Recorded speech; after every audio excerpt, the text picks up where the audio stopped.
And welcome back to the showcase, which I am now referring to as the Indie Game Radar. You may have noticed the title change for the last two. That's kind of the vibe that I'm going for, where I want to put indie games that I've been playing in demos, community, and stuff that's coming out on your radar, so you know what's coming up, what's coming out, and what's going on in the indie game space. That's kind of the idea that I'm going for every single month I do these showcases. For this month, because it is supposed to be for March, even though it's coming out today on April the 1st, I am highlighting a single developer slash publisher by the name of Monster Theater. They do a lot in the indie game space, and I'm so grateful for them for supporting the channel. So I want to extend that back to them by featuring them at the end of the showcase, kind of the back half of the showcase, but I'm still going to feature stuff that I'm playing, some trailers for some demos, and highlight people around the community in the in-game space. So without any further ado, let's get into it.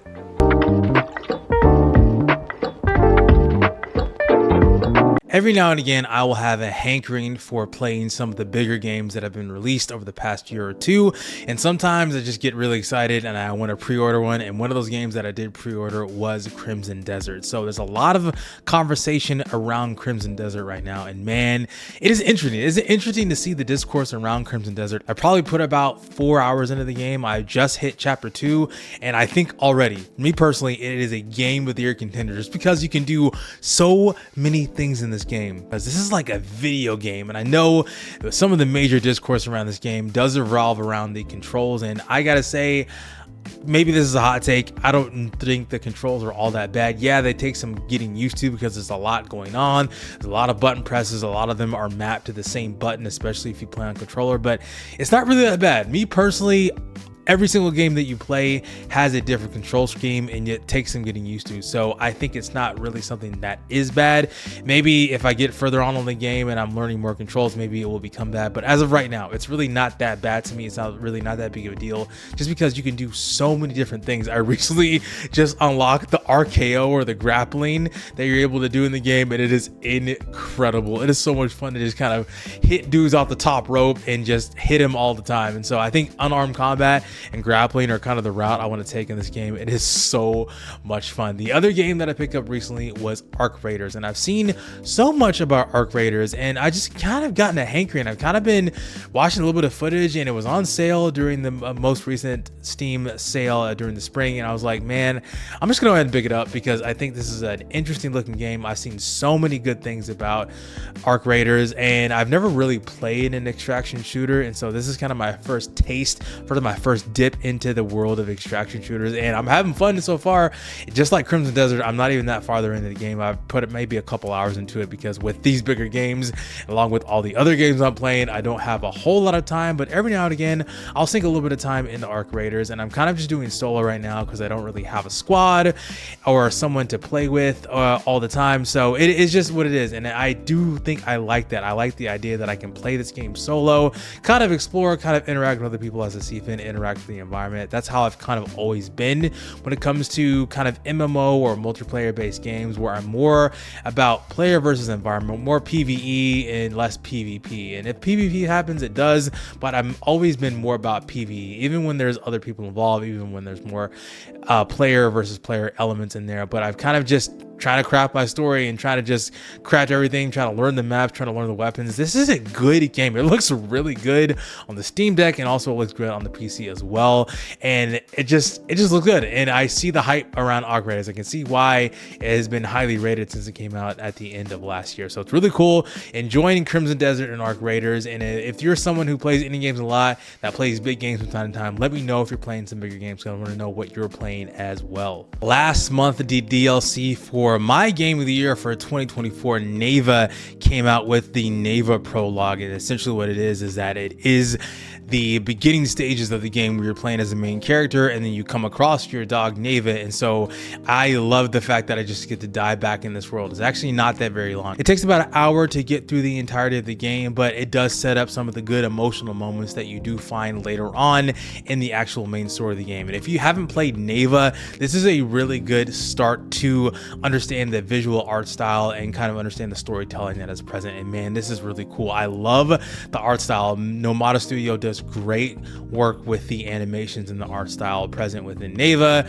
Prologue, Neva the main game, and also Greece as well. So yeah, great looking game. Puzzle platforming and also the combat is great as well. I think the only thing that's missing is that using Neva as the dog from the main story is not there. Because she's a little bit puppy, she doesn't really help you as much. So it kind of has emphasis on you, the main character, just going throughout the entirety of the story and using your sword to fight off the enemies and doing that as well. This game is not really focused on combat. It's more about exploration. It's more about the narrative. It's more about the story. It's more about telling you its narrative through the visual art style, and then it has the mix of combat in there. I think that's what I love about Neva. I love the art style already, and the art style drives the story, and there's just combat mixed in. But overall, I think this was a great experience. I love the prologue. I think it's like $2.99 on Steam. You do have to have the main game, and it does add a little bit of context, but I think you could play this game well before you start the main game. But definitely play Neva if you haven't already. And it was my game of the year for 2024, and if you want to see why, I do have a video on that as well, so check out the Neva prologue. My most recent video was talking about two survival indie games, being I Hate This Place and Cairn, and I just recently finished Cairn, and I'm still trying to go through I Hate This Place. I haven't finished it yet, but Cairn in and of itself was an amazing game. The tension and the release, if tension and release was a game, it would be Cairn. Just getting from each section of the mountain and overcoming every single obstacle was amazing. The story progresses and gets a lot more crazy. The end of the game is actually really interesting. You actually have multiple choices towards the end of the game, which I did not expect. And if you make certain choices, the end of the game kind of tells you what actually happens to Ava at the end of it, or what doesn't happen to Ava. So yeah, I know there's a little bit of spoilers in there, but it's a really fun game. It's not really about the destination. It is really about the journey and the friends you made along the way. I know that sounds cheesy, but it really is about the journey of the game. Just overcoming the obstacles, surviving in the environment, getting across just everything, and just making sure that you are tackling this mountain and just achieving Ava's dream of being the best climber in the world. Just recently, the developers at the Game Bakers put out a quality of life feature, which every time I finish a game well after its release date, they do release some sort of quality of life feature that kind of helps people play the game, which, hey, if you haven't played the game yet, now's a good time to jump in, because one of the quality of life features that they did put in is that there's a shaking feature. Essentially what it is that each time you move up and down, you move every single limb in Ava's person, that she does shake, and there wasn't really a good visual indicator as to how to kind of fix that. You kind of had to kind of guess where her stamina was, kind of reset her stamina, maybe put down a piton, or try to do whatever it is to kind of make her not shake, or maybe put your body in the right way. But there actually is now a visual indicator of what that is. So I wish I had that when I was playing the game, but I finished the game and they put out the quality of life patch as well. So it is what it is. But man, I love Cairn. I Hate This Place I don't like as much, because even though I like the visual art style, I like the comic book art style, I think the combat leaves a lot to be desired. The voice acting isn't really great. The progression and the loop isn't really captivating. I think the survival elements, unlike Cairn, are a lot less scarce than would it be in Cairn. Whereas Cairn, I felt like I was literally fighting for my life.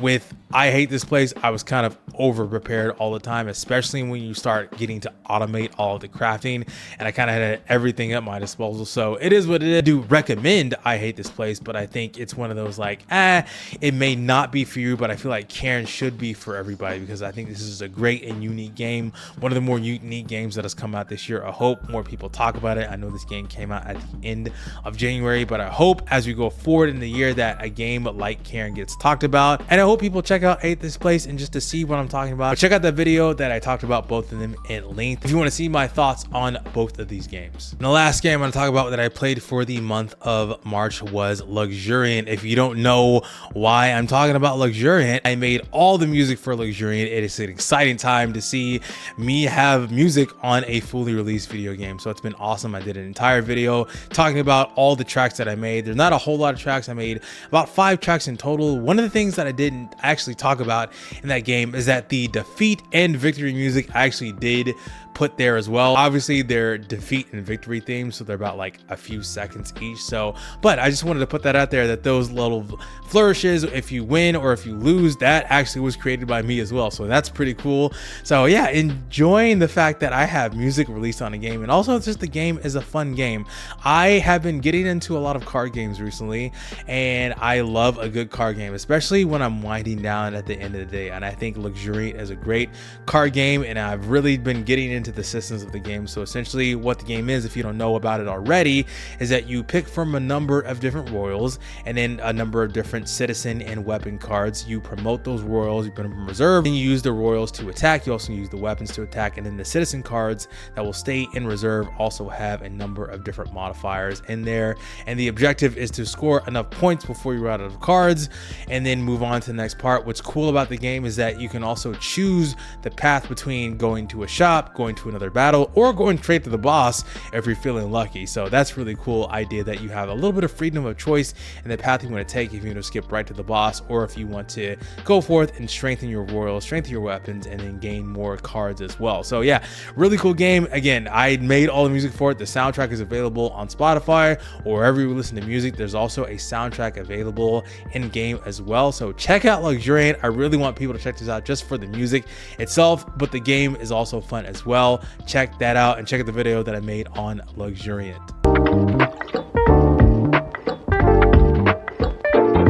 There are 4 games that I've had on my list for a while that are coming out within the same 3-day span, and it's gonna make April even busier than I thought it was gonna be. So Relic Abyss comes out on April the 13th, Dose of Divas and Replace come out on April the 14th, and Mouse PI for Hire comes out on the 16th. So it's gonna be a busy time. So 3 days are gonna be stacked with a bunch of releases. It's not to mention all of the other games that are gonna be released within that time frame as well. Those are just some of the bigger games that people are gonna talk about, particularly in the indie space. So I'm excited that these games are going to be coming out, but I'm also just like going to be busy with it. And so I'm going to try my best to cover all 4 of these games. I think for Relic Abyss, I may have it as the roguelike of the month. Dose of Divas and Replace, I'm going to talk about those as well. And then Mouse PI for Hire, I'm going to talk about that as well. But I don't know in what time frame I'm going to be talking about them.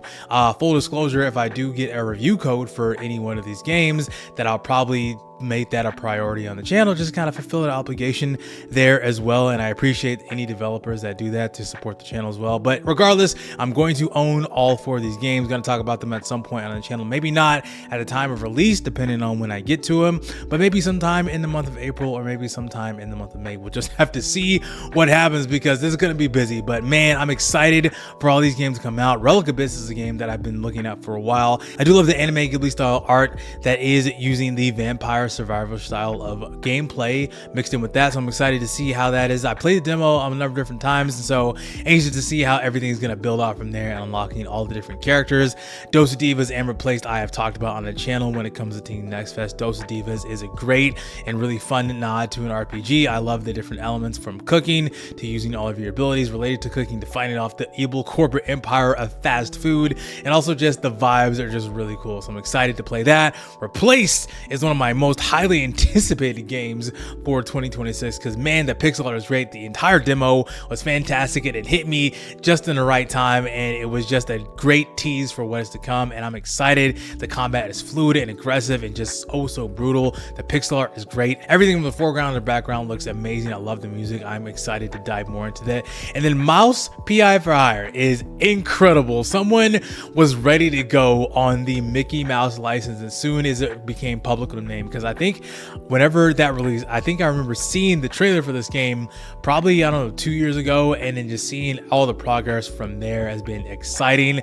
I can't wait to see this game. It looks amazing. I love the Steamboat Willie style of animations, and it just looks really good. I'm excited for Mouse PI for Hire. I've seen a little bit of previews on it, seen a little bit of gameplay from the trailers that you're seeing behind you, but man, Mouse PI for Hire is going to be great. Can't wait to dive head first into all these games. And hey, who knows, maybe they'll make my list for top 10 of 2026. I have a feeling at least one of these games, there's a high chance that at least one of 4 out of these games is going to make my list for top 10, or at least a game of the year contender, because man, these games are already looking cool, already looking great. Excited to talk about that on the channel or at some point later on down the line. But man, let me know in the comments if these games are on your list as well, and I would love to see other people talk about them as well. So yeah, excited for these releases. Dice is a unique merge in turn-based dice-powered combat with inventory management, a roguelite where you control an ever-growing AI core, purchase and pilot unique spaceships, load your dice into weapons and systems, and unleash devastating combos and shape your own strategy-driven story. I'll be honest, I had zero expectations in regards to this particular demo. I wasn't sure what to expect, but man, the music for this is really good. The animations for all the combat is really good. It's really cool. Essentially, there are a bunch of different systems involving dice where you're throwing the dice into your different weapons, and you use those dice based on the various outcomes that you get to attack enemies, and you have to be in the specific lanes and using the dice to move those weapons over in the right lanes until you get hurt. There's an impressive amount of ship combat and an impressive amount of designs and animations, like I said earlier, but this is really good. Check out the trailer for Dice.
Rhythm meets bullet heaven in a genre-smashing fusion. Strict 9 challenges you to dodge to the beat and shred your enemies in a music-driven gauntlet of chaos, speed, and style. This is Strict 9 Rhythm Rat Rampage. Holy moly, there's a lot of lights, there's a lot of flashing colors, but the music and the rhythm combat is so engaging. There was a lot that I was having to do, a lot of systems that you gotta get thrown into off the outset, but once you get into it, once you really find the flow and the rhythm, and all of these original soundtracks and all these original vibes are so satisfying and impressive. There's so much happening on the screen. I was not sure where to look, but man, it is oh so satisfying to fully get into the rhythm of this roguelike based game.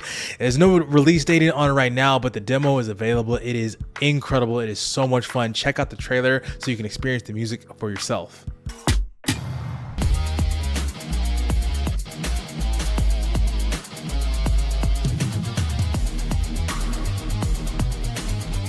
Headphones in, volume up. This is not a drill. Welcome to Strict 9, a bullet heaven fever dream where every shot drops to the beat. We don't just fight, we dance with destruction. Miss a beat, you'll fall off tempo. Timing's everything. Build that streak and ride the wave. Oh, you won't roll solo. Strict, he's our front man. Proko, we don't talk about Proko. Muff, my emotional support avalanche. Sunny's headbanging through the grime. Me, I'm the pack rat. Every stage has its own playlist, so you better keep up.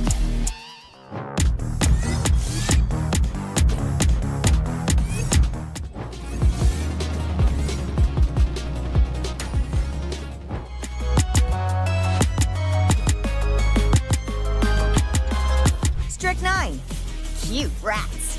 Killer tunes, hellish world. Dropping soon. Wishlist now. Pet a rat. Links in the description.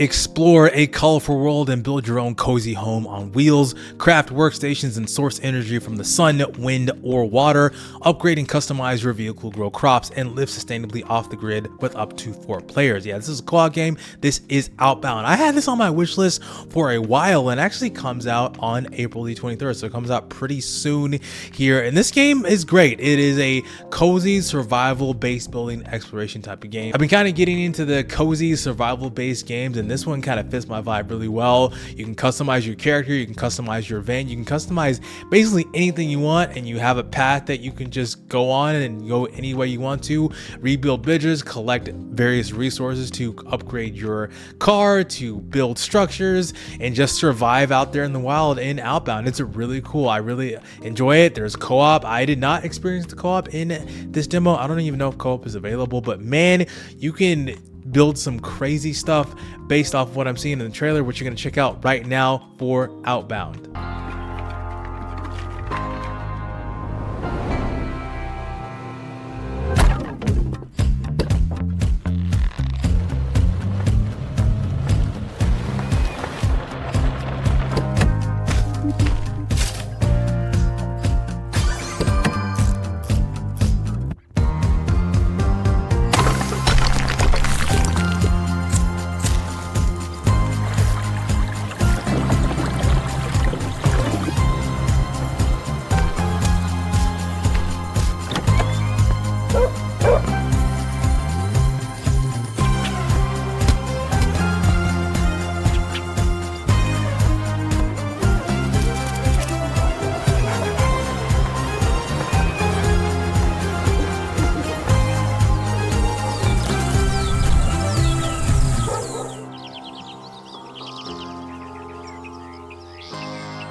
Become the Stealer of Forms in Grime 2, a surreal action-adventure Metroidvania. Launch tendrils made of hands to absorb foes and then summon molds in their shape as you explore a bizarre lived-in world obsessed with art.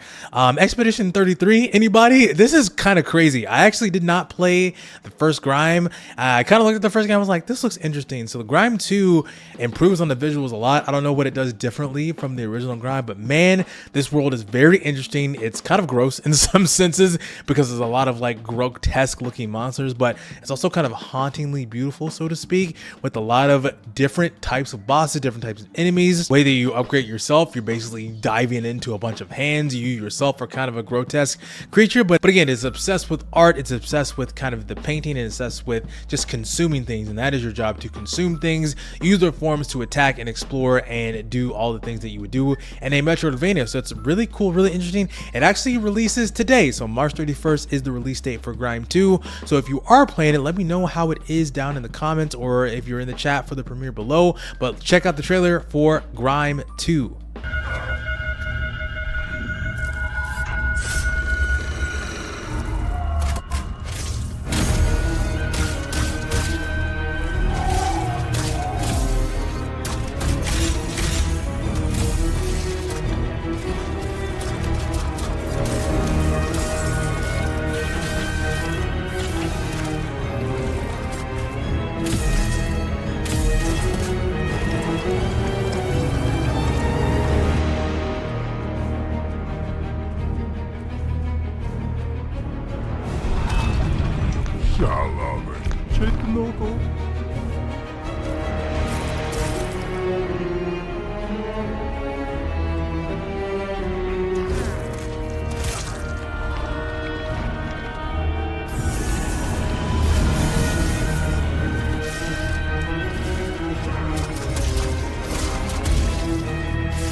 Deal world-ending combos and blitz through infested dungeons.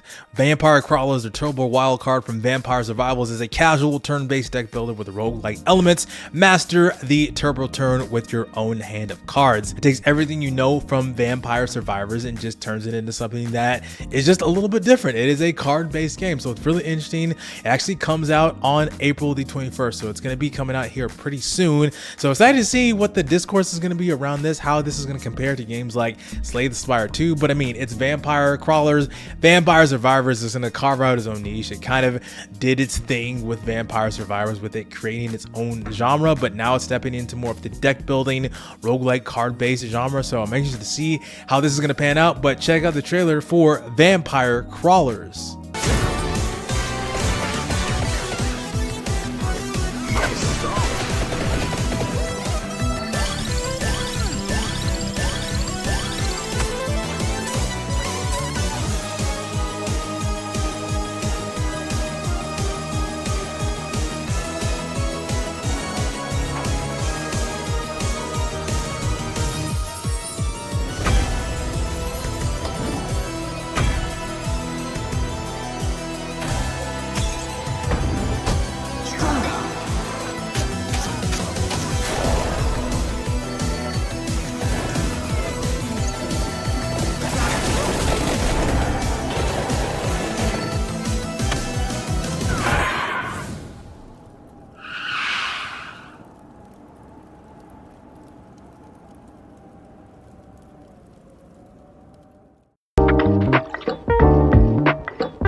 Before I jump into some of the creators I want to feature in this community highlights section, I forgot to mention that every month in the Good Game Lobby Discord, we play a game of the month. We have a little bit of game of the month club where we play one game for the entire month, and then we have a discussion at the end of the month. So for the month of April, we chose Chants of Sennaar. If you don't know what that game is, it is a puzzle language game that came out a couple of years ago. I heard about it and I really enjoyed the demo, so I'm excited to play the full game as well. And if you want to join us, we're going to be playing Chants of Sennaar for the month of April. Join the Discord, join us where we discuss things in game, talk about the game itself, talk about experience, and then we will have an end of the month call where we just kind of share our thoughts about the game if you haven't finished it. But it's also just a fun place where people hang out, talk about games, talk about things that they've been doing. It's just a fun and chill space to hang out with like-minded individuals, and I'm so grateful for Say, aka Good Game Lobby, for starting this Discord and starting this game in the month club so we can share our experience with certain different games. So join us this April as we play Chants of Sennaar. Speaking of the Good Game Lobby Discord, one of the more active members in the group is a woman by the name of Luna, which I am featuring for this community highlight, and she has a blog called Luna's Gaming Log. She wrote a little blurb that I'm gonna read for you today. It says, "Hello gamers, you can call me Luna. That is my gaming alter ego that inspired my blog's name, Luna's Gaming Log. On my blog, you will find game reviews, recommendations, monthly roundups, and more. I primarily cover indie games as those tend to really stick with me. Some of the posts I enjoy writing the most are about my personal reflections on gaming as a hobby. Writing allows me to translate my disorganized thoughts into structured messages that I can put out there into the world. Sharing these is scary but very rewarding as I get to connect with my readers. If anything I said resonated with you, check out my blog on lunasgaminglog.com. My posts are every Tuesday, and you can subscribe to receive them via email. If you already follow my content, I appreciate that a lot. Just like other writers previously featured in the showcase, you can also find me hanging out in the Good Game Lobby Discord server. Join us and hang out whether you're a gamer, content creator, and or developer. Thank you, Chika, for asking me to be a part of this month's showcase, and thank you, Luna, for being a part of this as well. So let's check out her gaming log, which is actually pretty simple. I love a good, simple, and clean looking gaming blog. Her most recent post is actually on Moonstone Island Deluxe unboxing, which I actually like the thumbnail on this. This is really cool. I love the fact that she did this, and so you can see that she unboxed the Moonstone Island Deluxe. Wow, there's a lot going on. I've heard about Moonstone Island, and so this is really cool unboxing. You can see that on her Switch 2. It looks awesome. One of her more recent games they talked about, Hermit and Pig. She actually talked about that in the Discord. So as well, she talked about Hermit and Pig, Dredge, Lost and Found Company, and Pokopia, and more. So a roundup of some of the things she's been playing as well. You can see some screenshots from Hermit and Pig, one of my favorite games so far for 2026. Oh yes, Death Howl. I need to play that one. I haven't picked that one up yet. Death Howl was a fun game. I played the demo of that one. Lost and Found Co. I don't know about that one.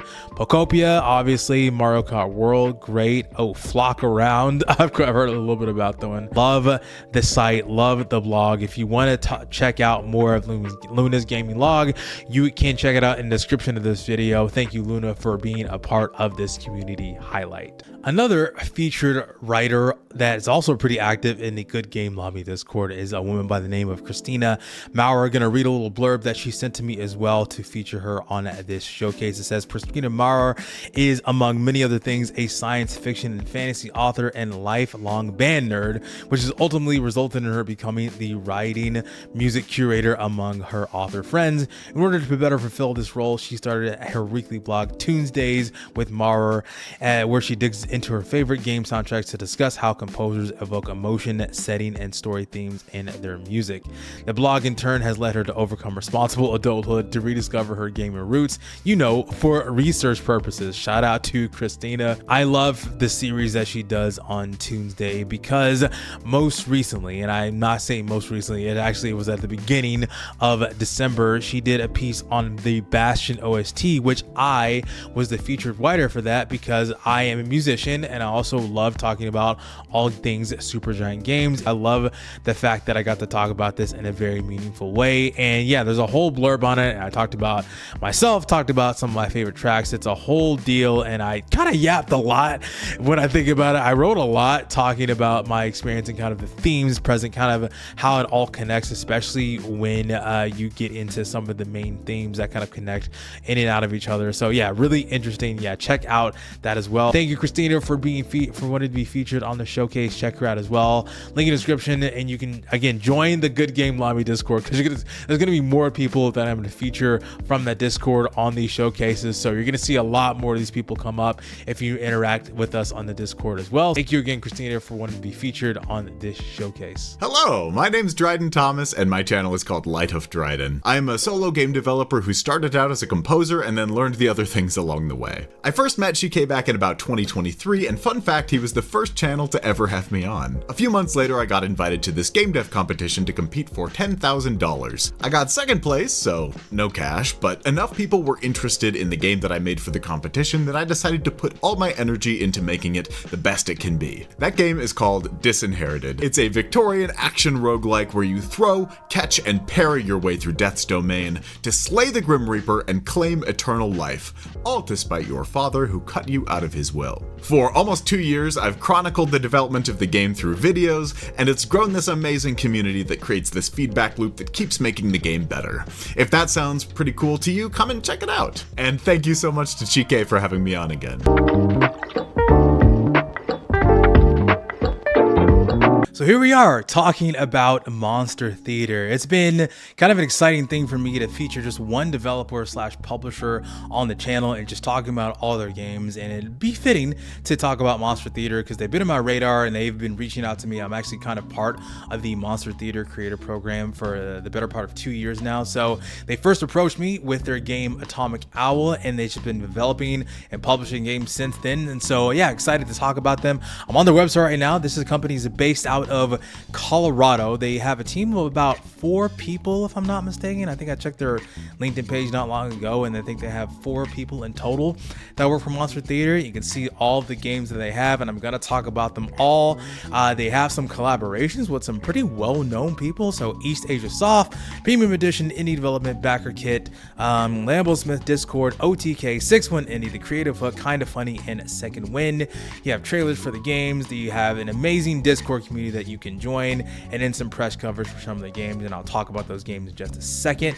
So I have a number of different links they have. They have links to X, Instagram, Discord, LinkedIn, YouTube, Twitch, Blue Sky, and Threads. So you can, if you want to get in contact with Monster Theater, you can contact them anywhere and any way you can. They are very responsive and all that thing. They're very active in their community. So yeah, they're really cool, really just good people that they just want to just create games and help publish games and help bring indie games to the spotlight. Let's talk about some of the games. Before I get to the games that I actually played, I'm going to talk about the game that is going to be coming out soon. That's called Ski Joring. which is they're publishing this. It's actually being developed by a developer by the name of Evil, and so Skijoring says crash into your friends in Skijoring, the unhinged sport of push and pull. Get wild airtime, screen peek to survive, and embrace co-op chaos in the world's finest, best and only arcade Skijor. I guess it is, because I don't think I've ever played any other co-op ski games. I don't know what's that. Yeah, so that just said it's about the game. It's all about wipeouts, wackiness, and weird plays. Jump to a pit of fire, plant an exploding reindeer, launch your friend into a tree at 200 kilometers per hour. Just watch your luck. This snowmobile can blow up. So yeah, really goofy looking art. Some of the screenshots you can see here, some of the wacky things that are going to be available. I think if we check the Steam page right here, there's no release date on it right now. You can see a little bit of the gameplay. You see somebody ran into a reindeer there. Yeah, coming soon. So nothing right now. There's not even a demo available. So yeah, that's why I want to talk about them here at the outset, because there's nothing that I'm able to show you in terms of gameplay outside of what is already available. But I can show you the announcement trailer before we get into the games I've actually played. So I'm going to play that for you right now, and then we're going to drop into the next game after that. I'll put it like this way. Now you're going to highlight.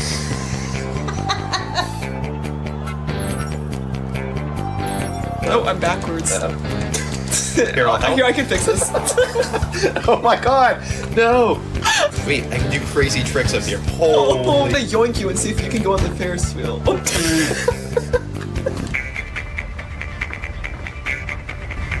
Oh god, the avalanche. Oh, no, we're about to run out of time. oh, No. oh no! Wait, yoink! no, I yoinked you the wrong way. Oh no, it's okay! Wait, it's okay, it's okay! Whoa! What just happened? Finish! Oh yes! I noticed the avalanche is getting closer. Like I said earlier, Atomic Owl was actually the first game that I heard about from Monster Theater, and it's a game that they developed themselves, being published by East Asia Soft Limited. And the description says, you are Hidalgo Bladewing, a bird with a beef, hack, slash, platform, and soar through a beautifully chaotic pixel art neonscape in your quest to save your featherhead friends, challenging retro-inspired platforming gameplay, transforming weapons, and foul ninja action. Wait, this game actually came out at the end of July 31st of 2025. I played a few demos of this back in 2024 when they were still developing it, and then it finally released at the end of July in 2025. And this is a fun game. I think there were some things that I wasn't really vibing with at first, but I kind of see the gameplay and kind of understand it, and they've made some changes since then. And so what this game actually is, it's a precision platformer slash roguelike slash Metroidvania, where you're using a Hidalgo Bladewing and you are fighting through a series of levels, tackling bosses which are actually your friends, in a series of different trials and different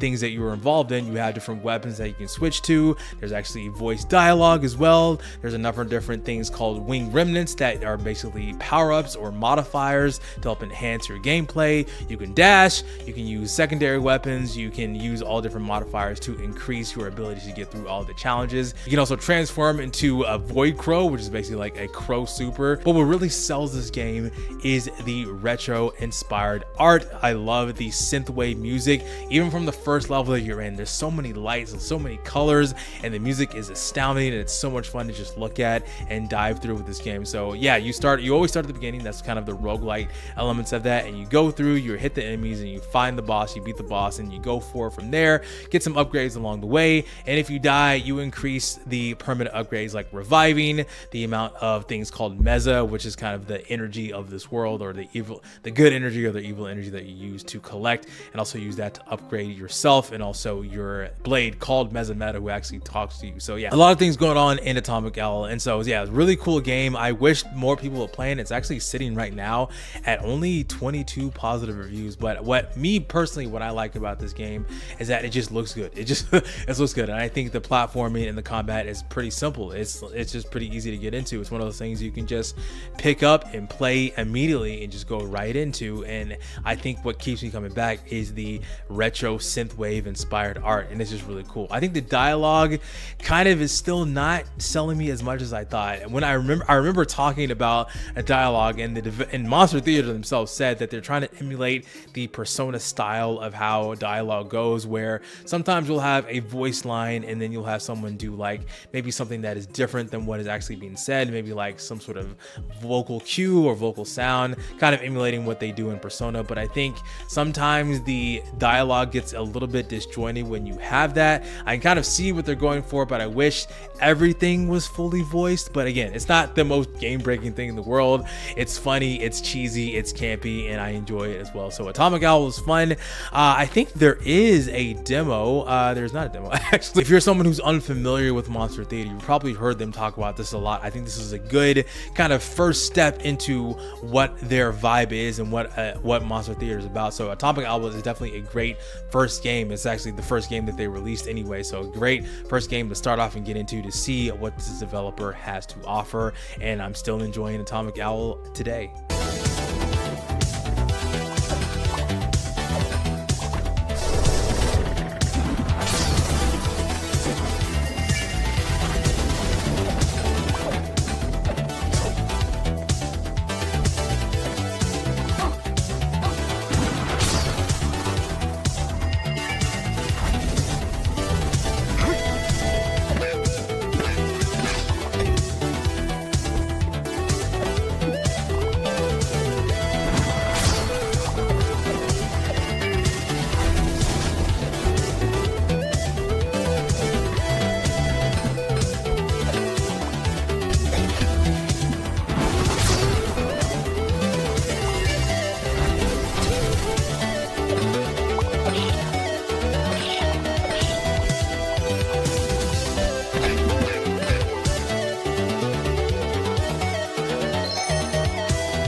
Heroes always wear red. No, they don't.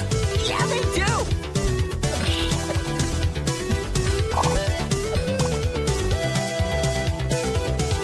Put your soul to rest.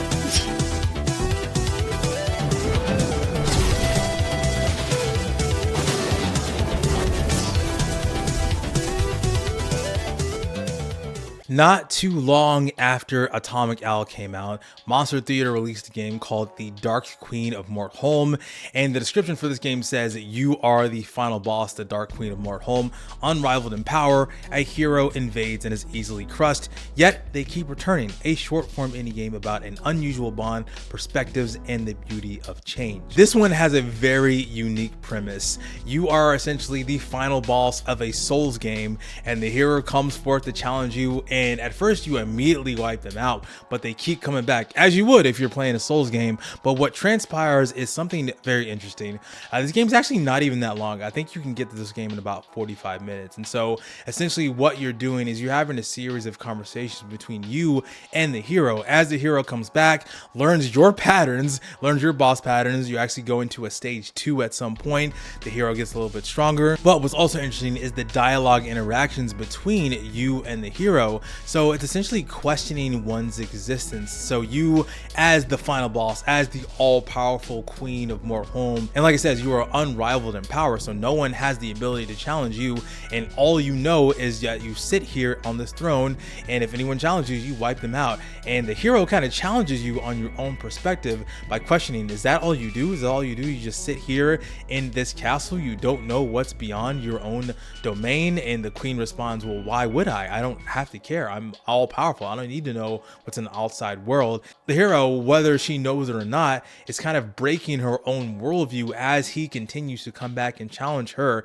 And so you can see the progression of when you actually defeat the hero, you burn their corpse. But as the game progresses, you can see she gains a little bit more empathy toward the hero by the way that she burns his corpse, because she knows he's going to come back and try to challenge her again. And then they kind of continue the conversations. And especially as you get forward forward in the rest of the fight, especially when we get to phase 2, because when phase 2 happens, things get kind of crazy, especially when he starts remembering what happens when you go into phase 2, and then how it ends, how most games end when you are the hero, you're the protagonist, you kill the boss.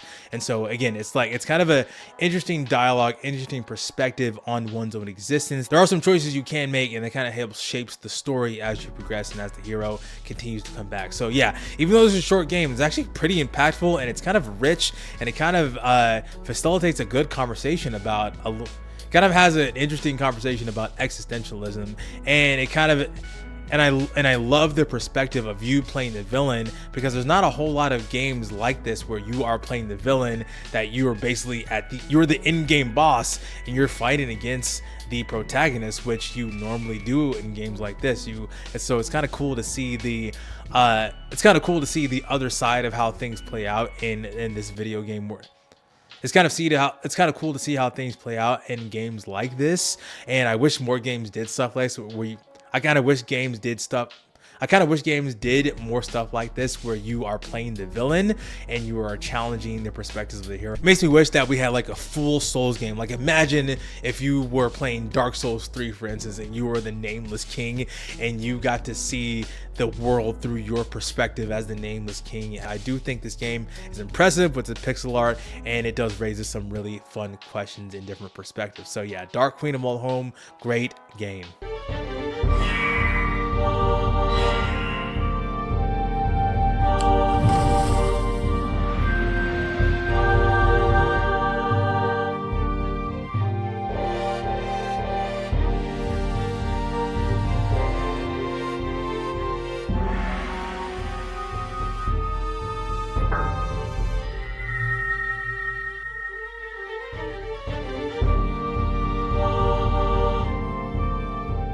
Unravel, a story-rich adventure blending a turn-based RPG with real-time mechanics. Use spells to grapple across gaps, uncover hidden routes, and combine abilities with powerful Dreamkin companions to overcome a world consumed by gloom. This is Stories of Somnia. This game is actually not out yet. I'm currently in playtest. This is what you're seeing behind me. This is the playtest version of Stories of Somnia, being developed by Linian Games and published by Monster Theater. So it really reminds me of Escape from Ever After. It has that 2.5D Escape from Ever After type of art. It has the RPG-like mechanics where you have to time attacks. You can synergize with your different companions called Dreamkin as you explore this world. There's a lot of exploration to be had. And reading from the Steam page, it says it's a love letter to classic Metroidvanias and JRPG adventures. Wander through a mysterious dream world, explore dungeons, discover the story at your own pace, and lose yourself in a soundtrack soaked in nostalgia. The soundtrack's actually really fun and really cool. Waking up on a train known as the Lullaby Express, Lumina must uncover her connection to Somnia while fighting through gloom, a corrupting fog that erases memories and turns friends into foe.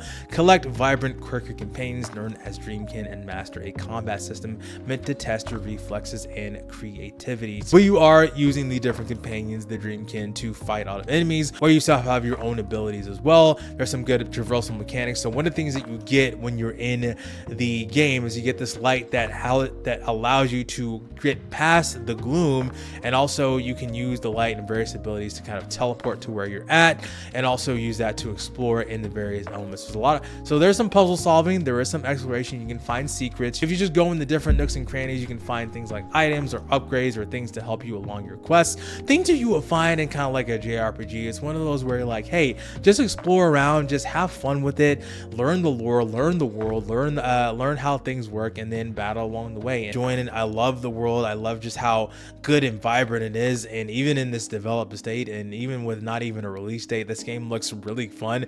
I'm not sure if you can join the playtest from the Steam page. I know sometimes games do have the ability to join the playtest, but regardless of that fact, I will have that link for the game in the description of this video so you can check it out, wish it for yourself. And yeah, let me know how you feel about Stories of Somnia, and I can't wait to see what further developments are to be had in this game.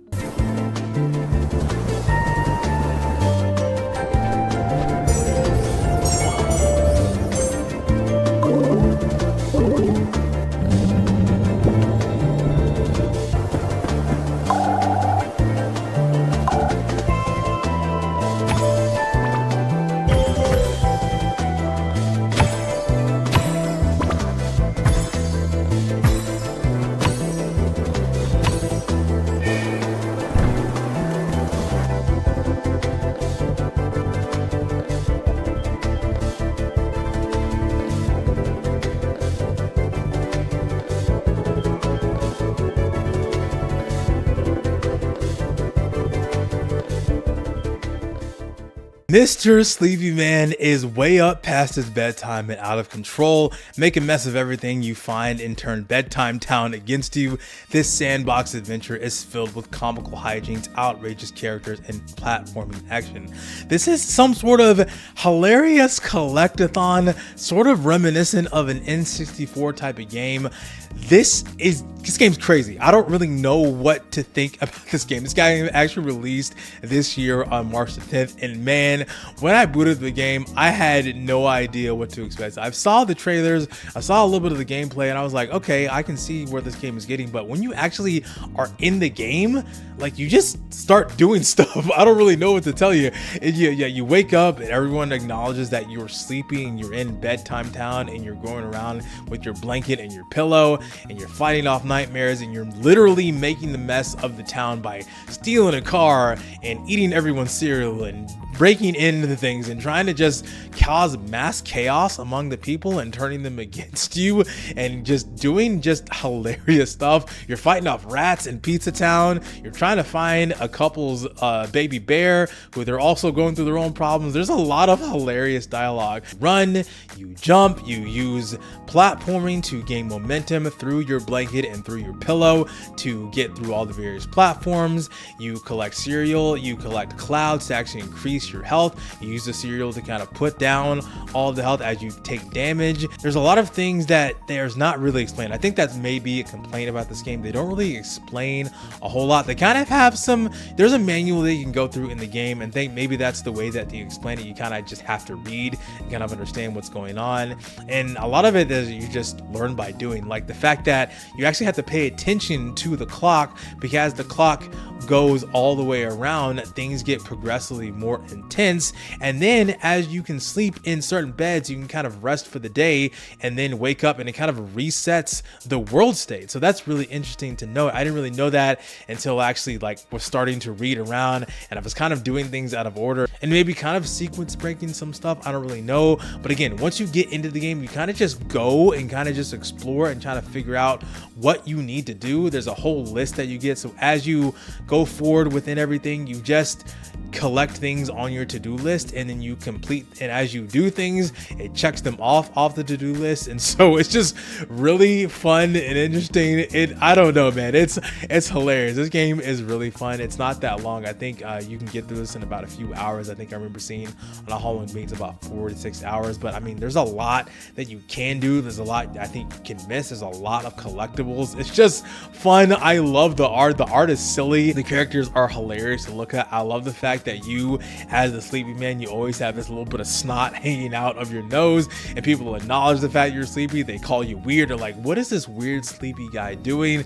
Yeah, the characters are hilarious. You can actually change the outfit of Sleepy himself as you go throughout the game, so it's not just one Sleepy outfit. You can wear whatever you want, and the cereal that you collect you can also use as currency. There's a number of different collectibles, a number of different things to get. You can also collect there's also different abilities that you get to help you traverse the world, help you with platforming, helping you collect things like these big old stars. I think they call it just a shiny thing. Like once you collect something shiny, it's like, hey, you found something shiny. So that's really fun.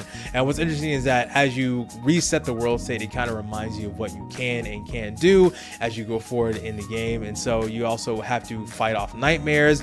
You get them and you collect it. You collect Z's. They can also affect you. They can also reduce your health as well. Yeah, there's just a lot going on with Mr. Sleepy Man. This is a very fun game. This is one of those games you really kind of have to play for yourself to see what people are talking about. But there is a demo for this one. There's a demo for this game if you want to check it out and see what people are talking about. It's actually sitting very positive at 315 reviews, so looking pretty good right now. And it's actually a fully original soundtrack, and it's actually composed by the developer. The name of the developer is Devin Sandy. It's actually his first game. He developed the game and also wrote all the music himself. So yeah, this is a lot of work. So shout out to Devin for all of the great music and all of the great art in this game.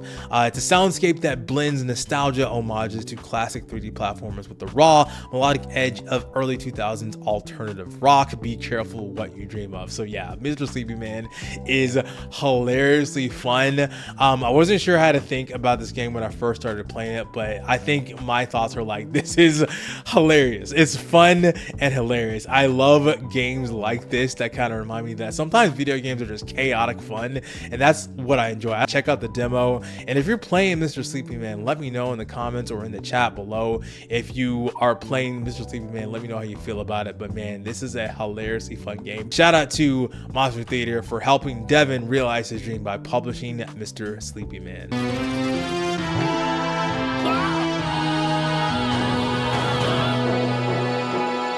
Mr. Sleepy Man sleeps all day and night.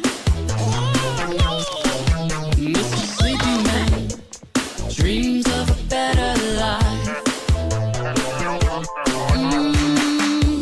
But things happen differently. He was working hard rather than sleeping. He's lacking some energy, but it's mostly because he's meaner. Mr. Sleepy Man sleeps all day and night.